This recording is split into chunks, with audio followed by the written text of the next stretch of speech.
call this meeting to order. Welcome to meeting number 84 Patrimoine Canadien of the Canadian House of Commons Standing Committee on Canadian Heritage. I would like to acknowledge that this meeting is taking place on the unceded traditional territory of the Algonquin Anishinaabe people. a hybrid format pursuant to the House Order of Thursday, June the 23rd, 2022. Now, while public health authorities no longer mandate masks, I'm going to ask you to think about the fact that COVID is not gone, no other respiratory viruses. So wear a mask in a closed room if you feel you need to protect yourself and others. Now, at the bottom of your screen, for those of you who are virtual, you'll see a little globe. If you look at the globe, that globe, if you press it, will give you English or French so that you can get translations. I also want to take this opportunity to remind you not to take shots of the screen or to take any pictures of this meeting because it's going to be on the website and you'll be able to see it there. Now, pursuant to Standing Order 1082 and the motion adopted by the committee on Tuesday, September the 20th, 2022, the committee's meeting to continue its study on safe sport. Now, just so that you know, keep your mics on mute and only unmute when the chair asks you to speak or recognizes you. And all questions and everything should go through the chair. Just a couple of little house rules for those of you who have not done this before. So now, we're going to begin our Safe Sport in Canada, and we have two sets of witnesses. We've got the Canadian Fencing Federation, and representing the Canadian Fencing Federation, we've got Yann Bernard, President, John French, Vice President, by video conference, David Howes, Executive Director, by video conference, and we also have the second group of witnesses, a Canadian Olympic Committee with David Shoemaker, Chief Executive Officer and Secretary General. Welcome, witnesses. So what I'm going to do is you're going to have 5 minutes to present. And you will have one speaker or as many speakers as you want, but you still only have 5 minutes to do your presentation. And I will begin with Yann Bernard. You have 5 minutes, please. Merci, Madame la Thank you, Madam Chair. Ladies and gentlemen, members of the committee, my name is Yann Bernard, President of the Canadian Fencing Federation since 2020. And member of the Board of Directors since 2018. I'm also Vice President of the Pan American Fencing Confederation and Vice President of the Alliance Internationale Francophone d'Escrime. I'm accompanied by Mr. John French, Vice President, and David Howes, Executive Director of our federation. I started fencing in 1984 at the age of 12. I have been Canadian champion and vice champion several times, and for several years as a member of the junior and then senior national team representing Canada on the international stage. I've also acted as an athlete representative on a number of occasions within the Federation, the Olympic Committee, and Athletes Can, for example. Fencing has been a driving force in my life, bringing me joy, personal challenge, lifelong friendships, and helped me through some of the most significant ordeals a person can face.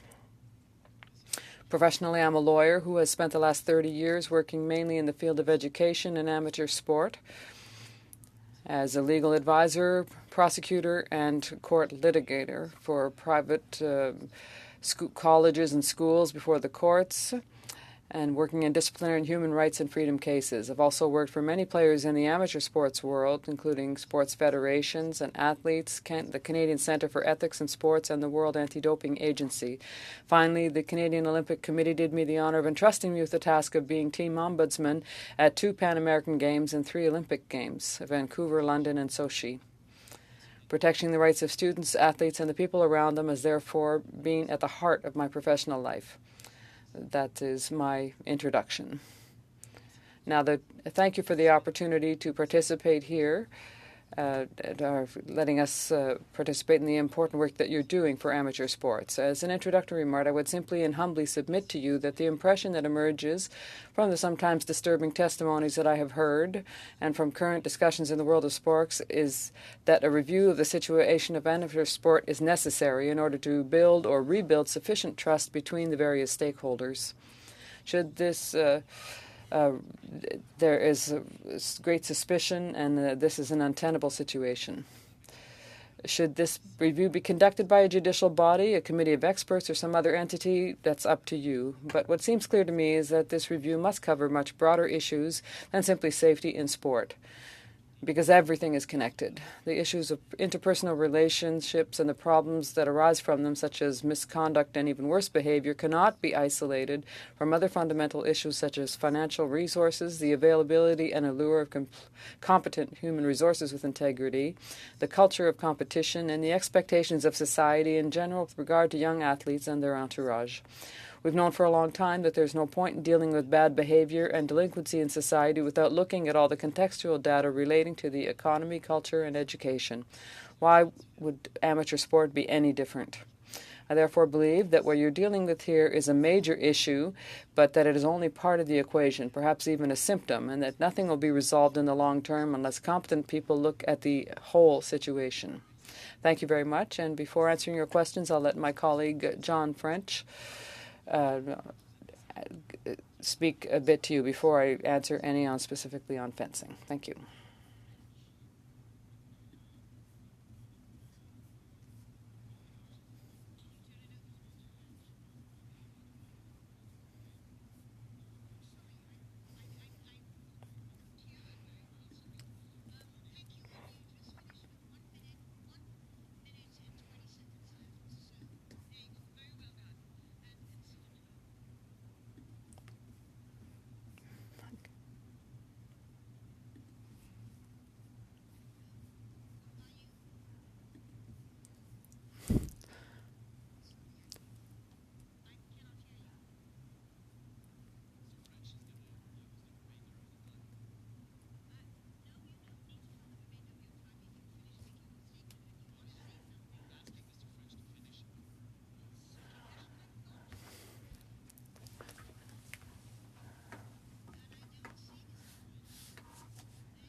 I apologize in advance to the committee and to my colleagues who are here with me today, but I am going to deviate from my prepared written statements and speak from my heart.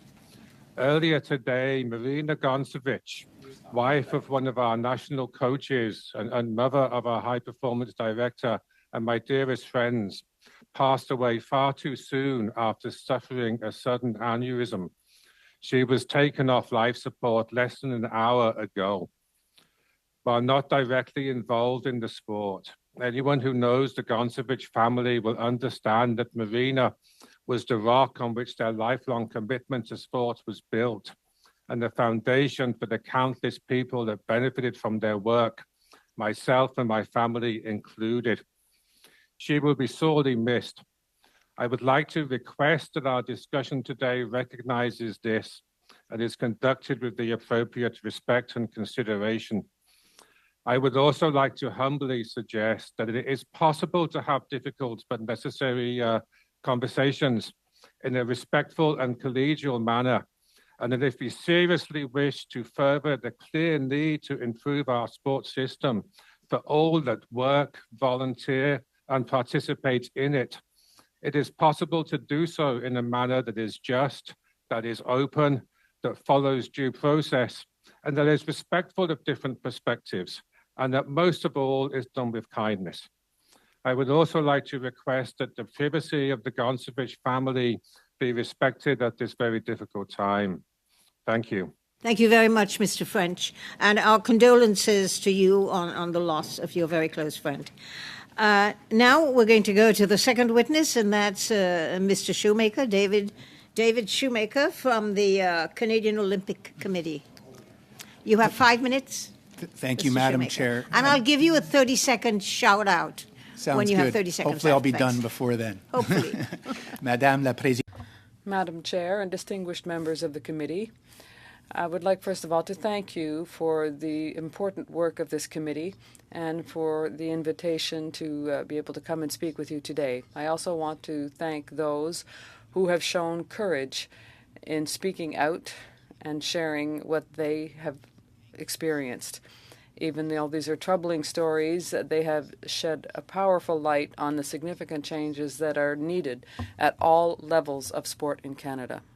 The Canadian Olympic Committee is a non-governmental, non-profit corporation with a dual responsibility under the Olympic Charter to prepare and bring Team Canada to the Olympic Games and to promote positive change based on the Olympic values and through a variety of programs. We are 99% funded by the private sector, and we invest tens of millions of dollars a year in Canadian sport. As the second largest funder of national sport in Canada, we are in many ways the federal government's partner in sport, and we depend on a healthy Canadian sports system in order to have success both at games and at home as we leverage sport for positive change.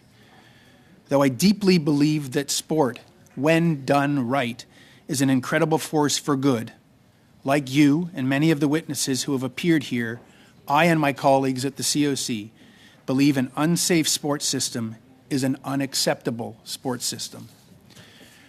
During my 4 years working at the COC, I have seen two overarching issues that I believe are germane to this committee. One was the lack of a unified, centralized, and independent complaint mechanism based on a universally agreed upon code of conduct. And the second is a lack of alignment in the Canadian sports system from the club level to provincial and national sport organizations. I believe with the completion of the Universal Code to Prevent and Address Maltreatment in Sport, we call it the UCCMS, the formation of abuse-free sport in the Office of the Sport Integrity Commissioner, known as OSIC, and the recent announcements on governance reform, the system has made important strides in addressing the first issue. For us at the COC, this complements more than 8 years and $50 million of athlete-informed investment into athlete well-being, good governance, safe sport, and inclusion. Now, I don't want to give the impression that I think our work as a system is done. I do think that an inquiry that hears survivors and is trauma-informed should happen, and I'm glad that Minister Saint-Onge has committed to one. I believe we also need a registry of people who have violated the UCCMS to ensure they can't simply move sports or jurisdictions. I hope that when the remit of the inquiry is announced, part of it will be to examine the lack of alignment in Canadian sport. Based on my experience as a sport administrator and as a parent of 3 children, I expect it will be found that there are hundreds of thousands of incredible volunteers, tens of thousands of amazing coaches and administrators, and millions of happy and healthy, safe participants, but also that there are gaps and that more alignment is needed to ensure that the tools we have in place at the national level are also available to the participants at the club and provincial and territorial levels. I don't think this change will be easy. I believe deeply that an under-resourced system is a safe sport risk, and it's going to require a high degree of cooperation between the federal and provincial and territorial governments. I'll reiterate that change is happening. It has been too slow for the witnesses who shared their tragic stories before this committee. All of us in sport, especially those of us in leadership positions, bear responsibility for that. We have to ensure that going forward it doesn't happen again. I have been fortunate to spend nearly my entire career working in sport around the world, and though I've highlighted 2 major issues that I believe deserve this committee's full attention, in my 4 years at the COC, I have also seen the incredible impact sport has had on Canadian society. I believe the athletes who are proudly representing Canada on the world stage and inspiring Canadians every day deserve a gold medal 30 system seconds. to support them every step of the way. Je suis prêt à...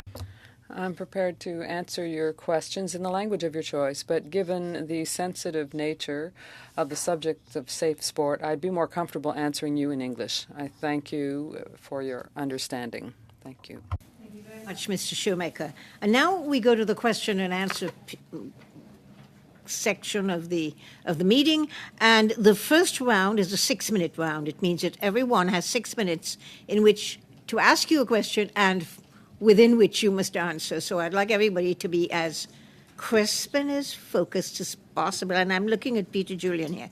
Now, so if we begin with the Conservatives, Martin Shields. Martin, start, please. Appreciate the comment from Mr. Julian there. Thank you for the witnesses being here today. One of the part of the motion that we had was it included Mr. Brian Ward, the CFF Safe Sport representative. Is there a reason Mr. Ward is not here today?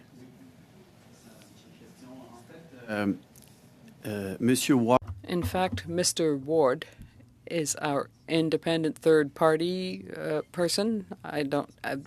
He's our third independent party. That's how we say it in French. So according to the rules of Sports Canada, we can have an independent third party who is completely at arm's length. And that person, when we received the invitation, obviously I sent it along, and I understand that there were exchanges with the committee, between him and the committee, and he was told that he shouldn't appear because he's not part of the organization. That's all I know. That's absolutely not right. He volunteered to appear. We know that. So who told him not to come? je suis désolé. I'm sorry. I had the list of people invited to appear on behalf of the Federation, and I called him to see if he'd be here, and he said that having communicated personally, because I didn't want to, communicate on his behalf, given his independence, I assume he communicated with Mr. McPherson, and the decision taken was to no longer invite him. But I don't control that. And if that's what you're asking me, I can assure you that it doesn't come from our end. Appreciate that. What is the status of a certain coach by the name of Kyle Foster? Alors, il s'agit d'un So that is an Ontario coach, and he's active currently. Was your question about his status? This is he's still a certified coach that's coaching presently. Oui. To my knowledge, yes. Has your organization ever imposed an NDA on individuals reporting abuse? Non. No. Who's out there? Non. No. Les gens qui sont victimes, People who are victims of bad behavior or who complain of such to the Federation are free to speak out about it. Okay. How many cases of alleged abuse is your organization dealing with? je m'excuse, je vais. I'm sorry, I'm going to listen to the interpretation. Could you please repeat the question? How many cases of abuse is your organization dealing with?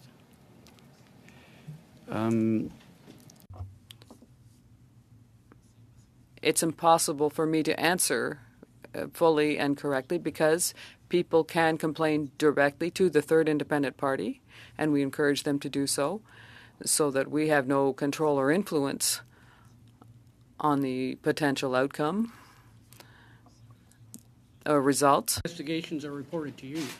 Moi, je, Well, I am aware, since David and I have been in our positions, I have heard about some 10 or 12 situations that go sometimes between altercations between two referees or parents who speak to them to much more serious allegations that obviously were all subjects of inquiries and sanctions when that was necessary.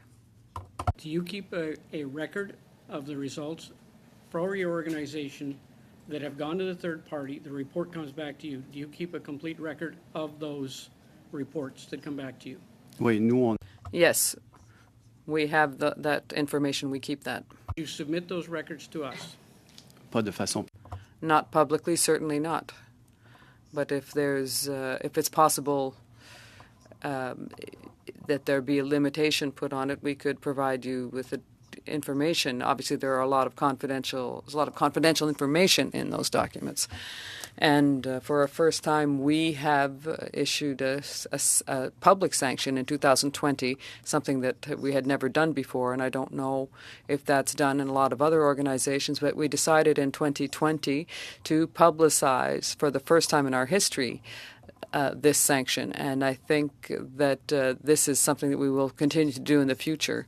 Obviously, it creates issues of privacy that are major and essential, and I think that in a disciplinary system that functions, there should be the possibility in certain cases of having access to some information, but this should be provided for by the law.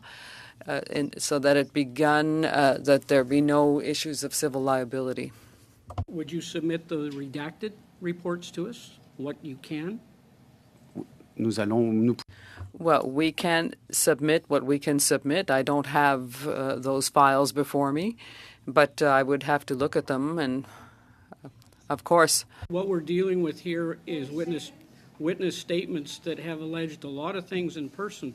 We need transparency from your organization. If we're going to make recommendations and you're not transparent for the witness statements we heard, then we've got a problem. We have no intention of lacking transparency. I can assure you of that. We just have to take into account the legal aspects of the answers that we are to give you. Mr. Bernard, thank you, Martin. The time is up, but I would like to ask you to submit those documents to the clerk. And if you have it in English and French, that would be great. But if not, we'll have to translate it and send it off. This committee, as a standing committee of the House of Commons, can deal with documents that are private. We've done it before, and we're able to do that without ensuring that we publicize what you send us. So please send it to the clerk if you can, please. Thank you. Thank you. And now I go to the second questioner in the first round, and that's for the Liberals. I have Anthony Housefather. Anthony, 6 minutes, please. Thank you, Madam Chair. Merci aux témoins. Thank you to the witnesses. Mr. Bernard, I'll begin with you because you answered a question of Mr. Shields, and I just want to give you an opportunity to answer clearly. You said that there's no non-disclosure agreement, but are you really certain that throughout the history of your federation that there were no NDAs with employees who were laid off or fired, or that there's nothing that was signed in that nature? Well, to my knowledge, no. There might have been NDAs where we committed to that, but we never signed that on behalf of athletes or victims. That would appear unacceptable to me. Okay, perfect. I just wanted to give you the opportunity to say so because you're basically under oath. Well, it's not an NDA, but what we have had is within the complaints process, the disciplinary complaints, there are policies that apply. When victims, for example, receive the report, because we give the victims or the person filing the complaint a copy of the report. And so there are obligations in terms of not publishing the report as such. However, if the person, independently of the report, the person knows their story. And so I'm not aware of anything that prevents them from talking about their stories, except for how that might affect someone else. I believe my colleagues will have some other questions for you, Mr. Bernard. First of all, thank you to the Canadian Olympic Committee for the work that you do. I very much appreciate it, and I know you have people who work for the COC behind you, whether Andrew Thomas, whoever. I appreciate all the work that your office based in Montreal does. And you're a very good partner to the Government of Canada in terms of helping us, look at the situations that this committee has heard about and try to improve things. I imagine you've heard much of the testimony that this committee has heard. Have you been shocked by any of the testimony, for example, about Bob Berarda and the way that Canada Soccer dealt with Bob Berarda, or the way that Hockey Canada dealt with the settlement of a sexual assault allegation without minuting it? Like, what are the things that you've heard in testimony before the committee that shocked you the most, Mr. Shoemaker? I've tried to watch and listen to as much of the testimony as possible, and I've found the stories to be tragic. And I also commend those athletes for sharing their voices. I think it's taken an immense amount of bravery to come forward, and I believe it's our obligation as sports leaders to use those stories and to channel them to make this system a safer one. But was there anything, for example, in terms of governance, right? First of all, let's establish, as you said, the COC doesn't oversee the national sporting bodies, right? You have no power to compel them to do anything. You have no power to enforce them to do things unless it relates to their participation in the Olympic Games and how they qualify athletes for the Olympic Games, correct?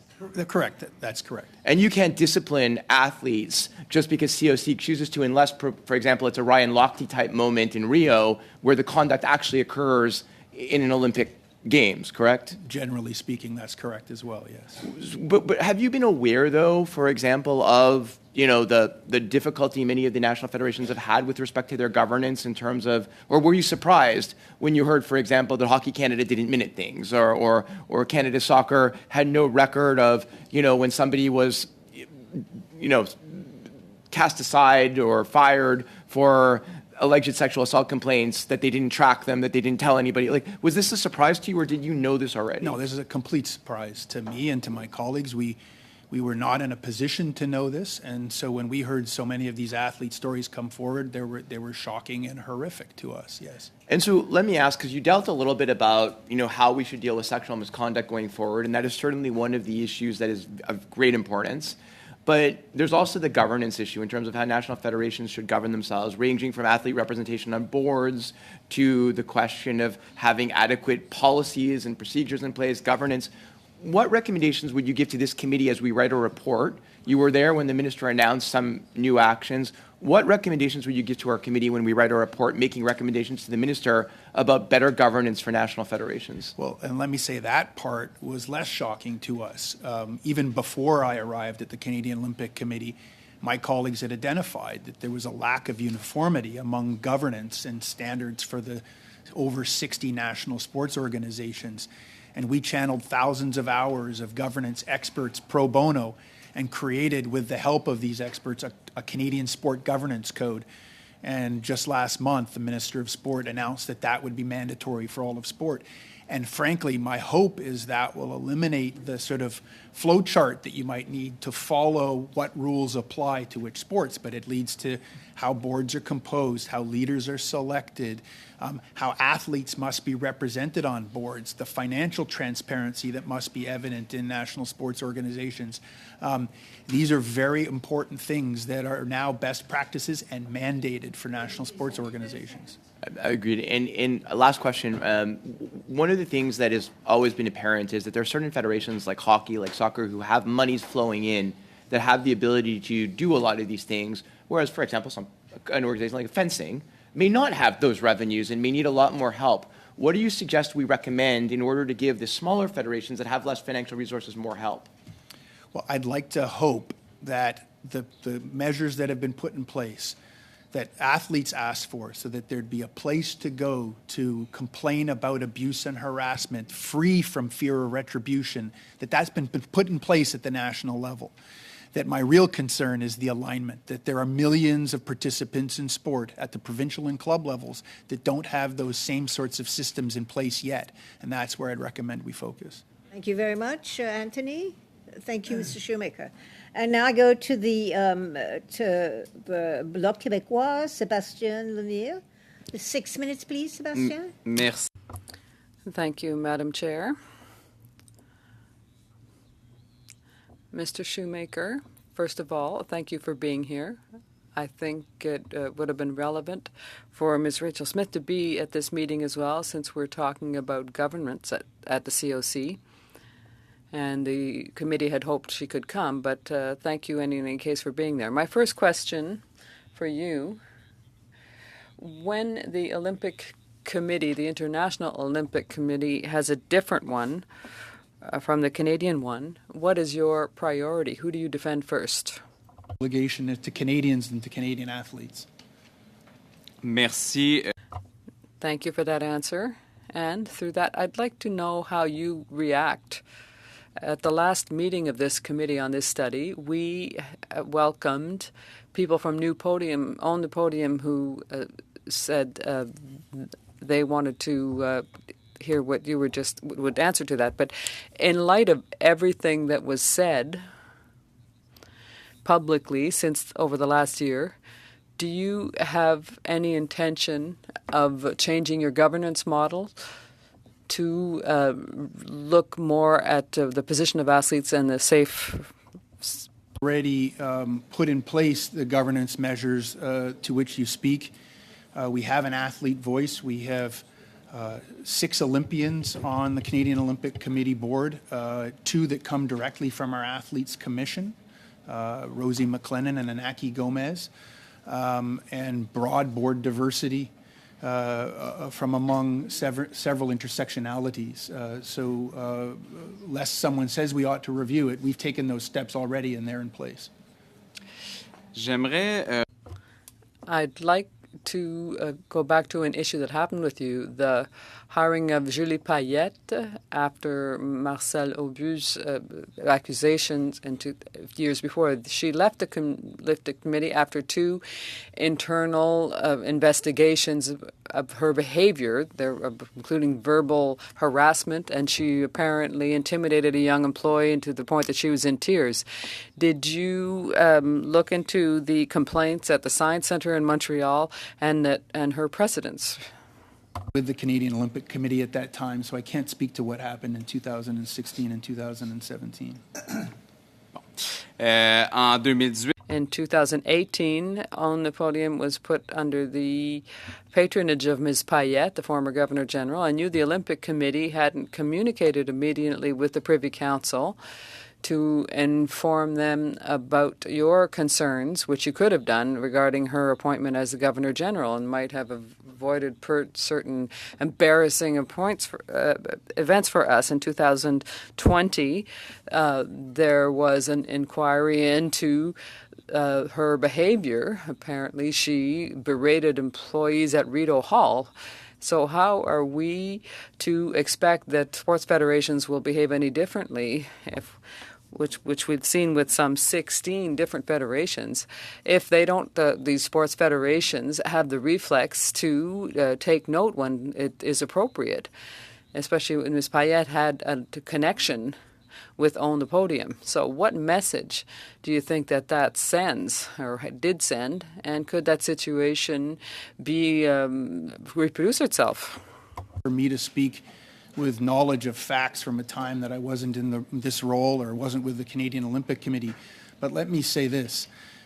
As it related to the situation with Marcel Aubu when he was the president of the Canadian Olympic Committee, an independent investigation was conducted that led to widespread recommendations that the COC entertain, all of which were accepted and implemented, and that the Canadian Olympic Committee is now a shining example, I believe, of how governance can be done and should be done across Canadian sport, and to a certain extent should give confidence to us as a committee that those national sports organizations and other organizations within our system can achieve the kind of change that we need to see. The review of the federations shows us that the majority of them have been through the Canadian Olympic Committee at some point in their career. So how can you explain this bridge between the COC and sports federations? Could you provide us with a list of candidates who are in charge of hiring people for these sports federations? So is there a link or a conflict of interest indeed? Associated in sport, and that athletes and coaches from the national sports organizations who achieve the highest level are ultimately invited to participate at the Olympic Games. And that's why you see some overlap. But the reality is the Canadian Olympic Committee has no oversight over any of the national sports organizations, which is why we've focused on investing in enhancements and sharing best practices and offering services and 30 hoping seconds. that national sports organizations would take us up on them.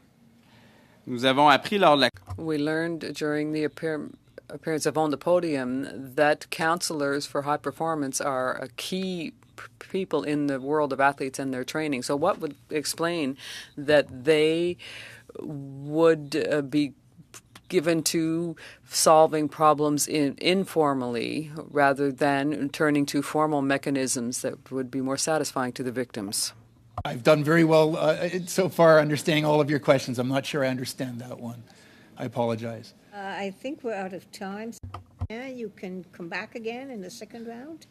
And now for the NDP, Peter Julian. And Peter, I singled you out because you were making a face at me when I said I never make a Peters. face at you. I gaze at you in admiration, Madam Chair. Merci. Un autre témoin. Thank you to our witnesses for their presence here today. We have questions, and we greatly appreciate that you're here to answer them. And I'll start with Mr. Bernard. As you know, we heard witnesses here that had made quite an impression, talking about actions and events within the Canadian Fencing Federation. And I'll quote one of the papers that published we talked about one of these concerns. 3rd, 2023.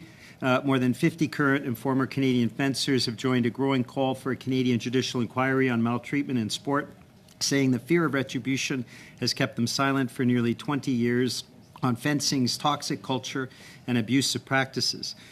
Quote, over the past 20 years, we've experienced various forms of emotional, physical, and sexual abuse and misconduct. Many are still feeling the psychological and physical impact, including depression, anxiety, eating disorders, post-traumatic stress disorder, and suicide attempts, the fencers said in a letter to the minister. Alors, à l'époque, So at the time, on the 23rd of March, there had been no answer from the Federation. So what steps have you taken since this letter was sent to the minister? What actions have you taken? Well, first things we did immediately was to send, because that really struck us. I never saw that coming. I've been in fencing for 40 years, and I could never have suspected what you just read out.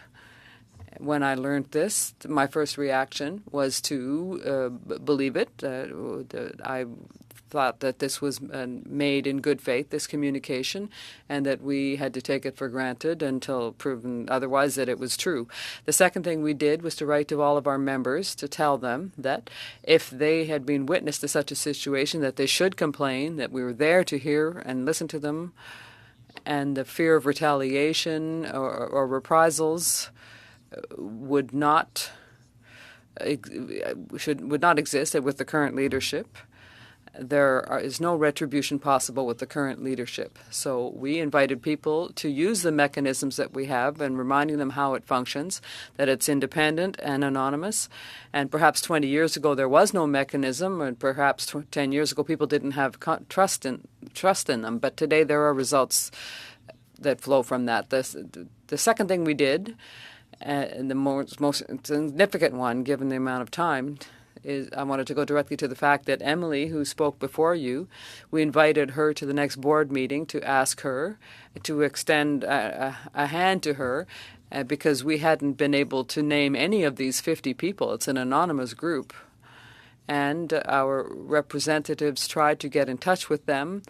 And we also tried, we didn't get an answer, but the fact that Emily was here allowed us to put a name to a face, and we met in camera with her. She didn't want to give us more information than what she had said before the committee, and she said that she would wait to see if she would cooperate or if her organization would on a working committee in order to better understand the situation, and just wanted to listen to my testimony today. Okay, quickly, how many answers did you get to the letters sent to the membership?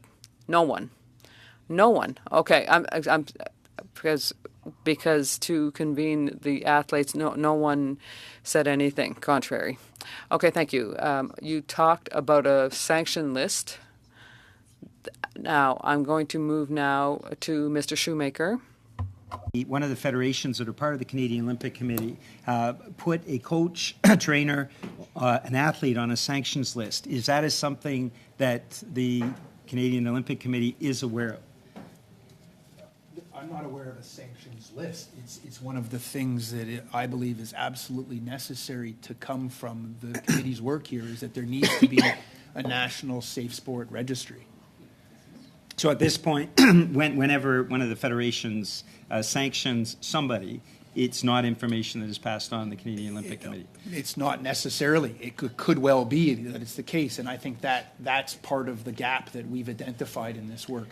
Okay. I wanted to ask you what the budget of the Canadian Olympic Committee is. Roughly speaking, $50 million a year operating budget. Okay. And how much of that is devoted to safe sports? As you mentioned, there is some reaching out for best practices, but we're in a crisis. I think you admitted, I think, acknowledged that in your opening statement, and the Canadian Olympic Committee is one of the most powerful sports organizations in the country. So, how much of your budget is devoted to providing those supports for those federations that may not have any resources at all? Yeah, in cash alone, $50 million in safe sport-related activities over the last 8 years.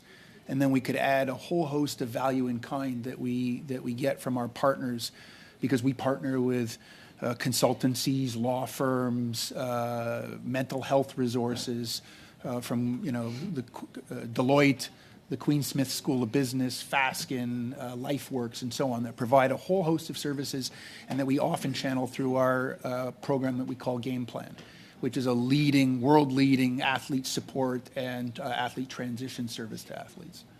And you support a public inquiry? I do. Thank you, Peter. Now we go to the second round, and the second round is a 5-minute round. I begin with Richard Martel for the Conservatives. 5 minutes, please, Richard. Oui, merci, Madame Chair. Thank you, Madam Chair, and thank you for being here with us. My questions, I'll start with Mr. Bernard. Mr. Bernard, do you believe that a federation that is promoting safe sport should ensure that all of its members and staff have not been accused of abuse in the past? Yes.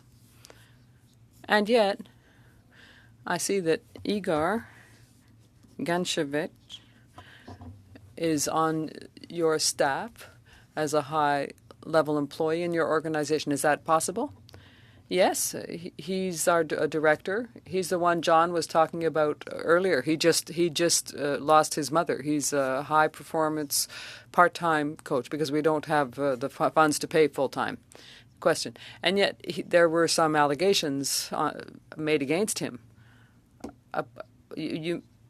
His name was mentioned before you here, but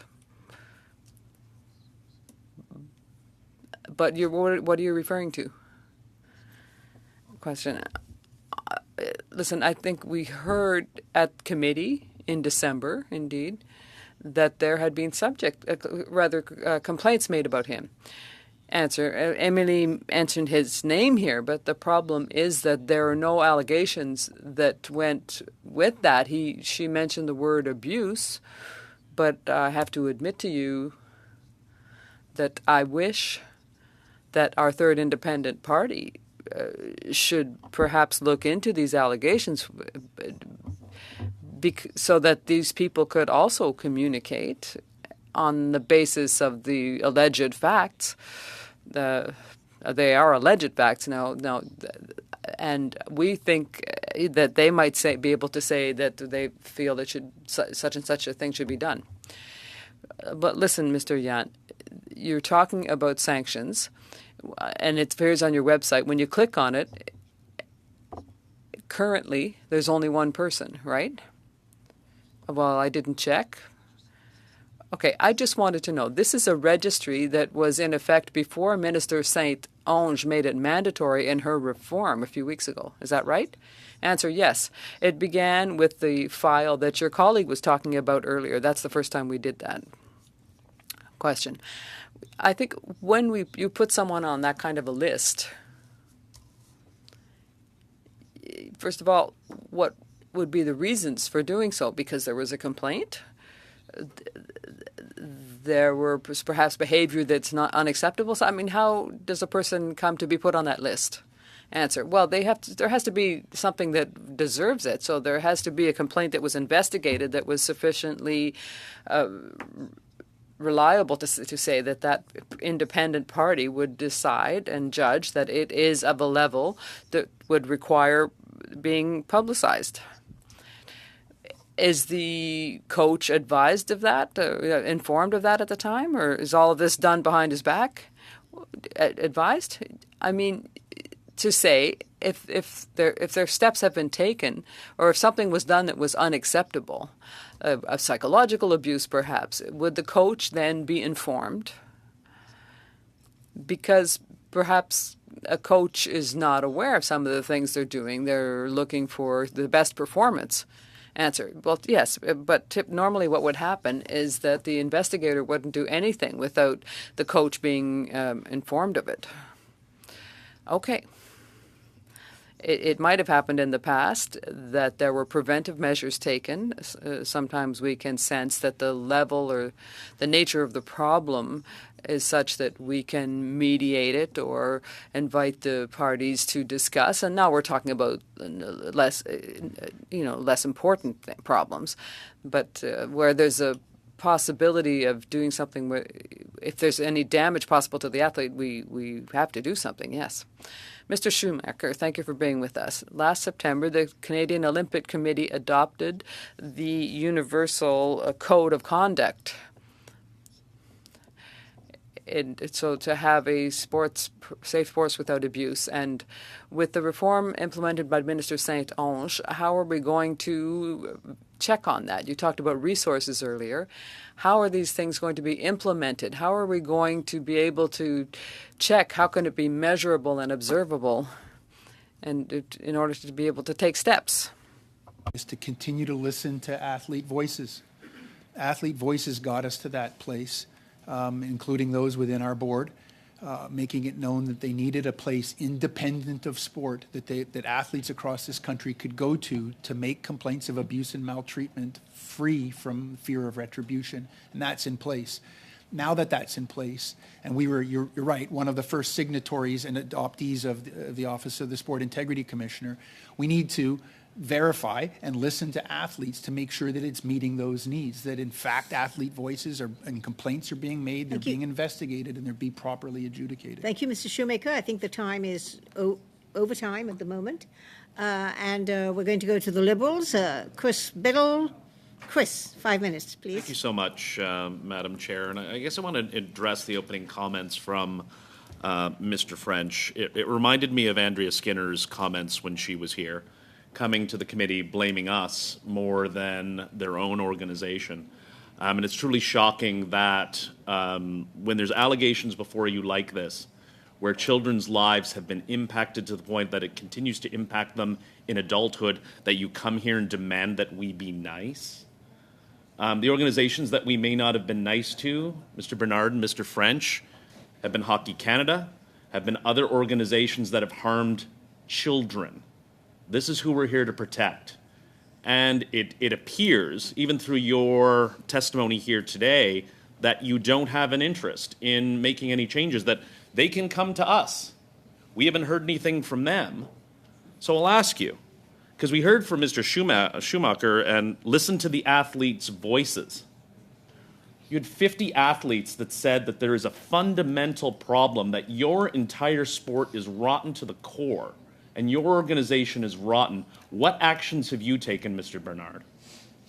Alors, je pense qu'on s'est mal compris. Well, I think we didn't understand each other correctly. It was not an issue of saying that we won't do anything. I also can see the limits that we have in time to provide answers don't allow us time to give us a full answer. Mr. Julian asked what we did. I had time to mention two. It's a real handicap to be able to give you a picture of all of the things that we have done. Let me stop you there. Time, we'll make the question shorter than if time is an issue. Do you believe that there are structural problems with your organization? Yes or no? Je ne crois pas que les... I don't think that the structure is a problem currently. I think the right people are in place. What we have to do... I disagree with Mr. Schumacher that you shouldn't listen to the athletes' voices. Your athletes are telling you there is a structural problem. You had said with regard to the coach that Monsieur Martel mentioned that there was a mention of abuse. Don't you believe you have a positive obligation as, again, guardians of children, looking out for children? Don't you believe you have an obligation, a positive obligation, to conduct an investigation to find out if your organization La réponse is est rotten? oui. Yes, the answer is yes. La réponse est oui, tout à fait. Absolutely, and that's what we're doing. As I said, we invited Fencing for Change to meet with us now that we have an interlocutor, and the next exchange will happen after hearing from Ms. Mason that she was probably ready to cooperate, to set up a working group and exchange dialogue so that we be better able to understand what prevented those people from complaining, what their fears were, and make the changes that, as of now, no one will ever be afraid to complain again. Well, it's clear that people are afraid to come forward, and isn't that a sign to you that the leadership of the organization is to blame for this? Has there been a review of the leadership of your organization? Je vous soumettrai humblement. I would humbly submit that that is what our dialogue with them will be able to show. We can find out where the blockages occurred. Was it recently, the last 4 years? Was it 20 years ago? That might make all the difference in the world. But we also have approached all of the members of our national team who said to us, and there were people amongst that group that complained in the past and that have been through the process and they said that they've had confidence in the current leadership as it is. So I'm completely open to envisage something different. But what I'm saying is that we have to have a dialogue with those people. It has to be open, but we have to better understand what prevented them from complaining in the past so it never happens again. Madam Chair? You have 48 seconds. 48 seconds. I guess I still have some concerns. I know Mr. Housefather brought it up and Mr. Shields brought it up with respect to NDA. So I guess my question will go out to anyone who is listening. You can reach out safely to myself or any of the members of this committee. I will treat it, I'm a lawyer, I'll treat it as a solicitor-client privilege if you reach out with respect to NDAs, but I find it hard to believe that that's the case. So if there is anyone out there who has experienced that and is feeling silenced by Hockey Canada, you can turn to the members of this committee. Thank you, Madam Chair. I go to the block. Sébastien Lemire for 2.5 minutes, please. Merci. Thank you, Madam Chair. Mr. Bernard, you were a member of the board when the 2 complaints against Kyle Foster came in. A lawyer named Danny Bourgeois services were retained to represent the Federation's interests in the affair involving Mr. Foster. Would you confirm to me that this is a lawyer that is from the firm of Langlois in Montreal? I no longer work there, but at the time I did. Why did you hire a lawyer from your own firm to represent the interests of the CFF in that case? Well, to save costs. We were talking earlier about the limited funds that we have. Why did you not communicate with the complainant what sanctions might have been imposed against Kyle Foster as the policy indicates? Why did you not communicate to the complainant anything about the report or the sanctions imposed on Kyle Foster? That was done. It was done. Okay. Well, if you could send us that information, that could be of interest to us. And also to follow a bit on my colleague, on Igor Gancevich, do you have the intention of doing a preventive inquiry concerning his file? Because we don't get the sense that the significance of the allegations are really considered by the Federation. The allegations are certainly taken into account and mechanisms have been triggered. So I can't say more than that right now because we're in a public meeting. We're really talking about a file that's open, and I can assure you that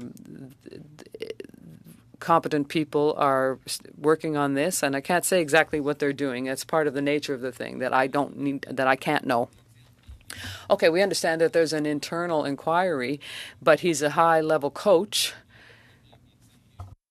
and he was reprimanded, or he was received, rather, at a party given by the Federation. So we're just really wondering about how much change you're really serious about. Well, when you're talking about an internal inquiry, that's not what I said. Well, what would you qualify it as? Well, look. Your time is up. Can you give a quick answer? Oui, à cause de la confidentialité. Because of confidentiality, I can't answer the question. Merci. Thank you. Thank you. We now go to Peter Julian. Peter, for 2.5 minutes. Thank you. Merci beaucoup. Thank you very much. Mr. Bernard, I'm going to come back. What is the overall budget of the CFF? I think that Mr. David Howes could better answer that question. Sur une base annuelle. On an annual basis. Yeah, sorry. Our budget for last fiscal year was 1.4 million. OK. Merci beaucoup. Alors, Thank you very much. So 1.4 million. We've often seen with the Hockey Canada and the Canadian Olympic Committee, Soccer Canada, huge budgets, tens of millions of dollars. So when it came out in March, did the federal government, which is responsible for the actions of the sports federations across the country, did they say to you, what is the problem? What are the resources that you need to start putting in place a safe environment? C'est M. House qui a eu les contacts avec notre représentant de Sport Canada. Alors, je pense qu'il aurait une réponse plus exacte que moi.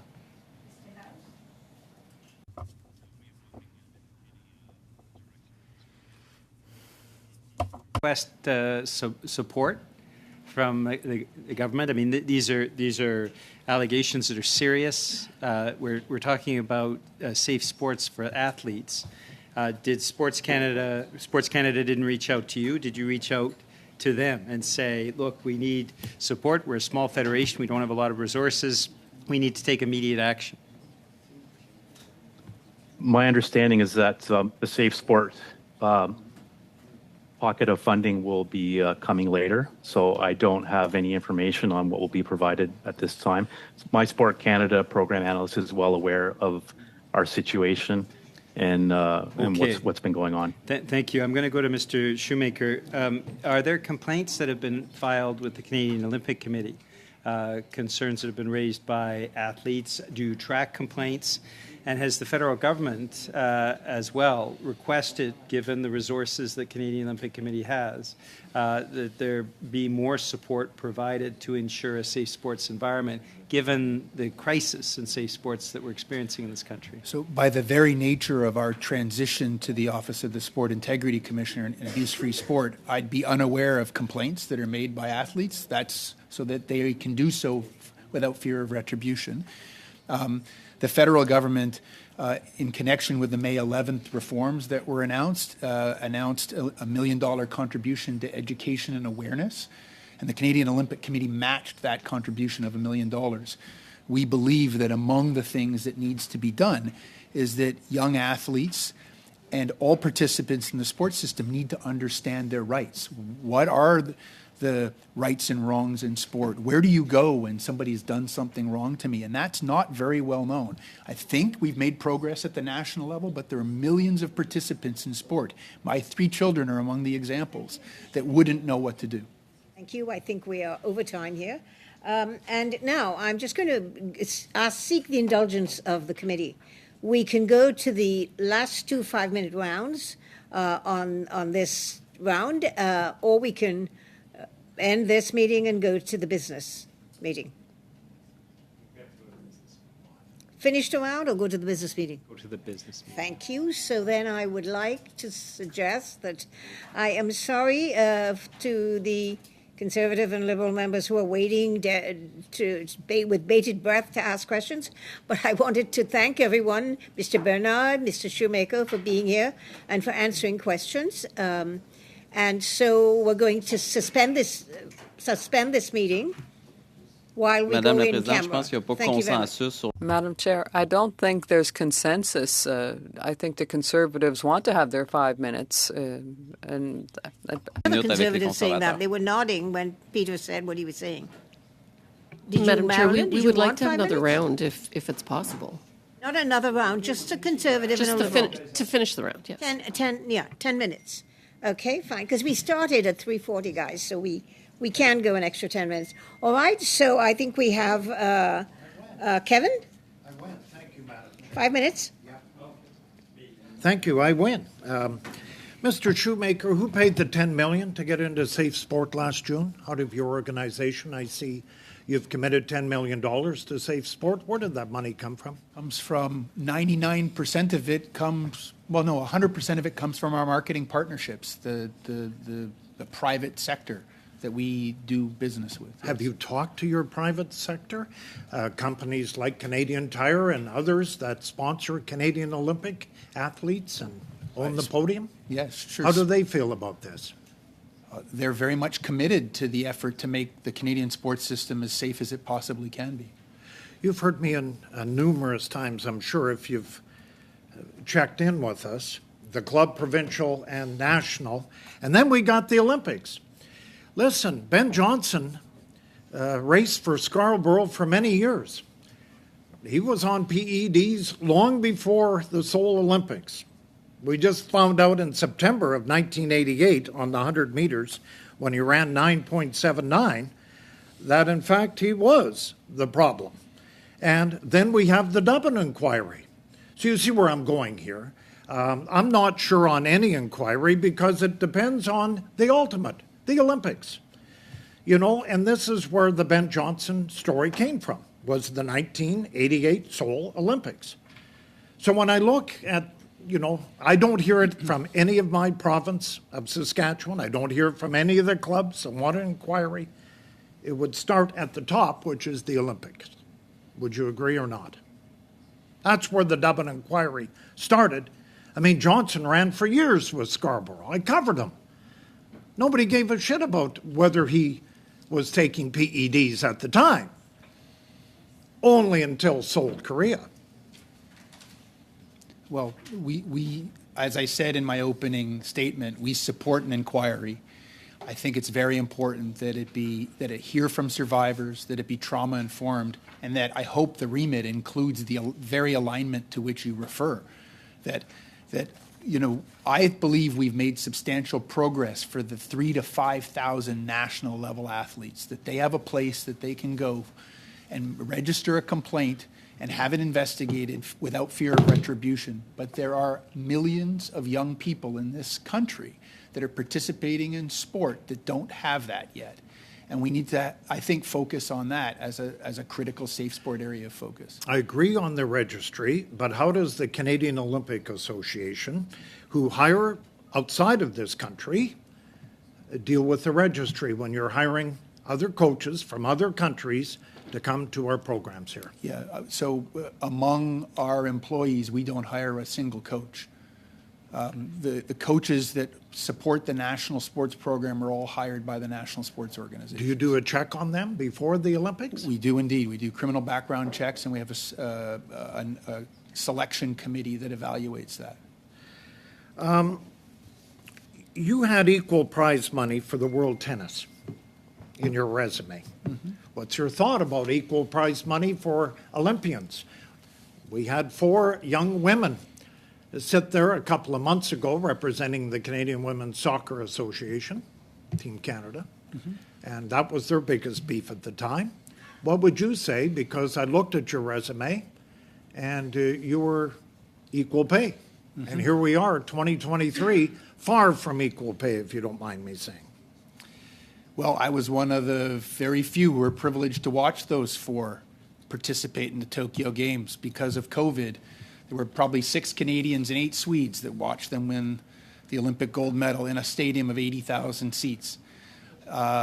Their performance for Canada made us all proud and are incredibly inspired. And we need a gold medal system to support them here in Canada as well. I'm biased. My mother was a professional athlete. I believe strongly in gender equity. And I think that we need to work very hard to make sure that we have that here in this country in sport and across all sectors. Do you see it? Do you see it with the current Canadian? I mean, we're getting set for Paris here now, 2024. Is there any athletes, both male and female, you're going to promote to make sure it's equal? Well, first of all, probably more than 60% of our Olympic team at the Tokyo 2020 Games and at the Beijing Winter Games were female. We won more medals. Yes, we more did. women won medals than men won medals. And therefore, more investment is made in women's sport from the Olympic Committee than is made in men's sport. Can you give me an example on money then? More money into women's sport than men's? Well, you just said? I'm making a per capita assumption based on how we fund the national sports organizations. But we could try to provide that after the fact. Good, Yeah. thank you. Thank you very much, Kevin. And now I go to the Liberals. Lisa Hepner, 5 minutes, Lisa, please. Merci, Madame la Présidente. Thank you, Madam Chair. I wanted to ask Mr. Bernard if he has anything else to say. And on the need for change,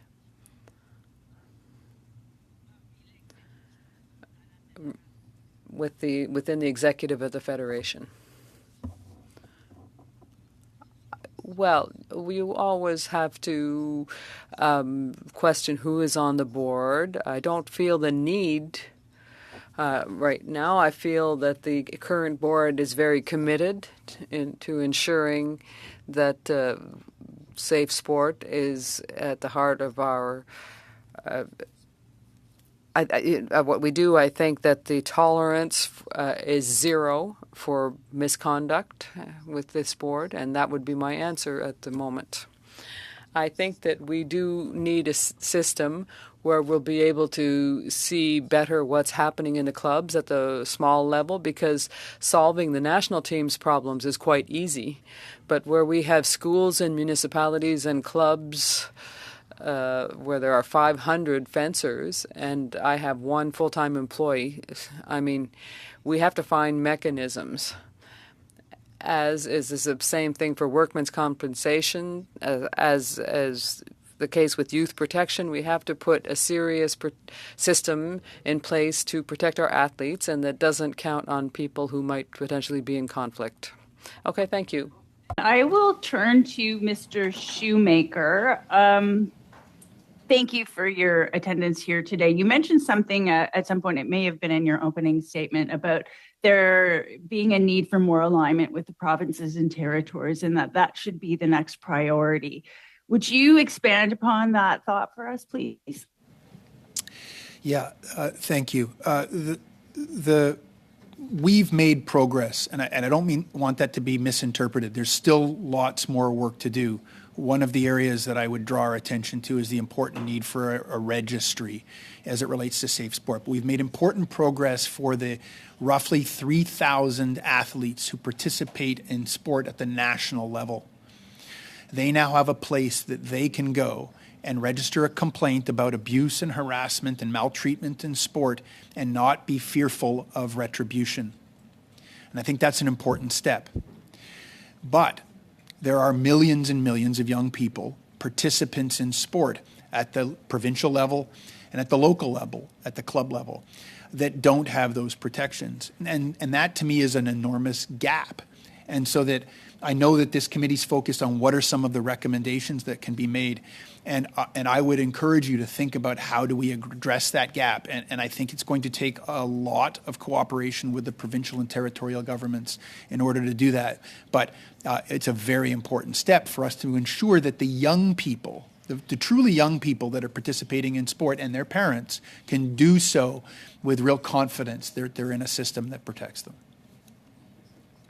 Thank you. And would you have other recommendations, perhaps, that you would like to see come out of this committee in order to help inform the minister with an inquiry? Well, thank you. Education and awareness is something that we've put our own investment behind. And I'll draw from my example with my 3 children who participate in sport. And they participate with the benefit of fabulous volunteers, fabulous coaches, but in part because I'm in the role that I'm in and I know the questions to ask and the things to look for before I enroll them. I can think of perhaps only one of the dozens of sports that they're involved in where there are materials, or either on the website or in hard copy, that relate to safe sport, that provide parents the primer that they need to understand such basic 30 things seconds. as what is right and wrong and where to go if you want to make a complaint. And so I think education and awareness is very important. Thank you very much, Mrs. Shoemaker. I'm sorry, is your name pronounced Shoemaker or Schumacher? Don't worry, people within my own organization get it wrong. It's Shoemaker. Thank you for asking. Thank you. Thank you very much. So I want to thank the witnesses for being here today, Canadian Olympic Committee, and of course the Canadian Fencing Federation. Thank you very much for being here and for giving us your time and answering some not so very easy questions sometimes. So thank you, and I'm going to now suspend the meeting so that we can go in camera for our business meeting. Thank you.